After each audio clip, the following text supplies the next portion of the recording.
Después de varios días de silencio, el presidente de Colombia, Juan Manuel Santos, expuso sus razones tras no suscribir aún el acuerdo final de paz para el país. En una declaración en la sede del Ejecutivo, junto a sus representantes en las negociaciones, que transcurren en Cuba desde hace más de 3 años, Santos expuso 3 razones para el aplazamiento de la firma y exigió además a las FARC una fecha fija, precisa y clara para que termine su desarme. El gobierno exige una fecha fija, precisa y clara para que termine el proceso de desarme. Por ningún motivo esa fecha puede quedar abierta. La falta de una fecha para terminar el desarme fue uno de los 3 puntos que mencionó Santos para explicar las razones por las cuales no selló la paz el pasado miércoles 23 de marzo, fecha límite fijada por el presidente y el líder de las FARC, Timoleón Jiménez, en el histórico encuentro de septiembre en La Habana. Otro aspecto señalado por Santos fue la exigencia a las FARC de hacer política sin armas.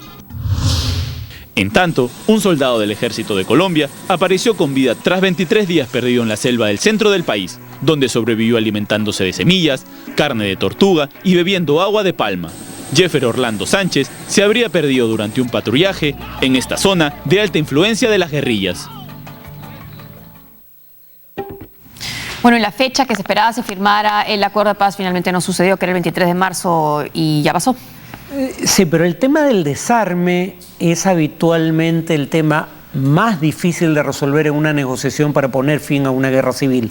¿Por qué? Porque cuando hay una guerra entre estados, cada estado preserva sus fuerzas armadas después del conflicto. Pero cuando hay una guerra civil, eventualmente uno de los bandos, o más de uno, dependiendo del contexto, tiene que desarmarse. ¿Y por qué eso es tan conflictivo? En el caso colombiano tenemos una experiencia.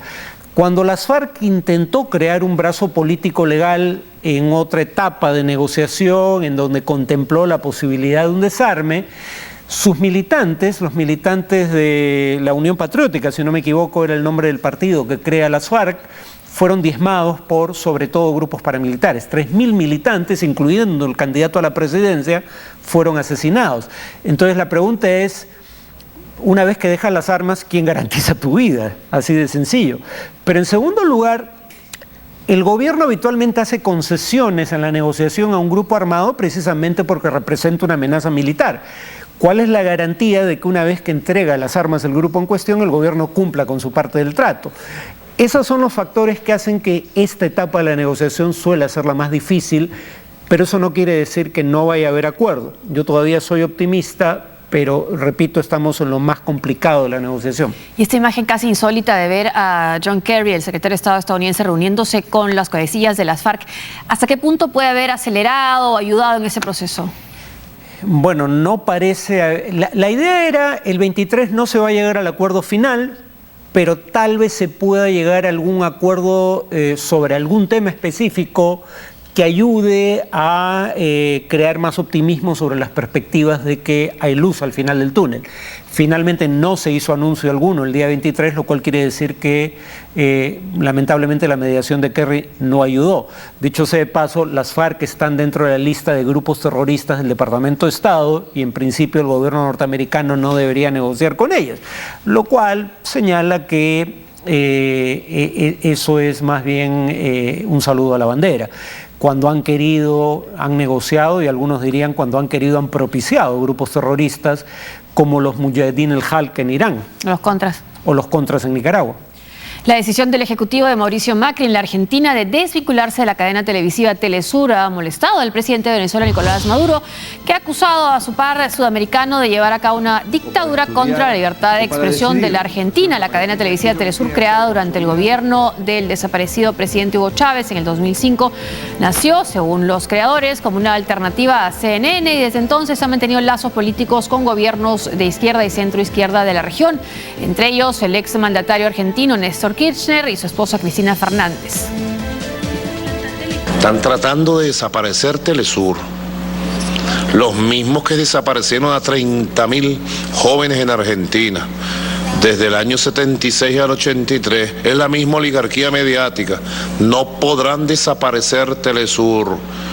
Si la prohíben en Argentina, millones de argentinos lo verán por internet, por las redes sociales.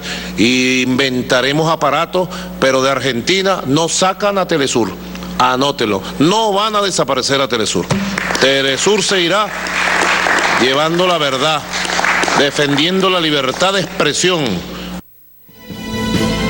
Bueno, hay quienes cuestionan también la línea de Telesur y hasta qué punto es vocera del gobierno de Venezuela o no, y también hubo muchos cuestionamientos al uso de las cadenas públicas en la Argentina, haciendo incluso proselitismo político desde ellas, ¿no? El gobierno de Cristina Fernández. Sí. Sin embargo, yo sí valoro el hecho de que en un contexto en donde las grandes cadenas occidentales en ciertos temas suelen tener perspectivas similares, Al Jazeera y Telesur son un punto de contraste.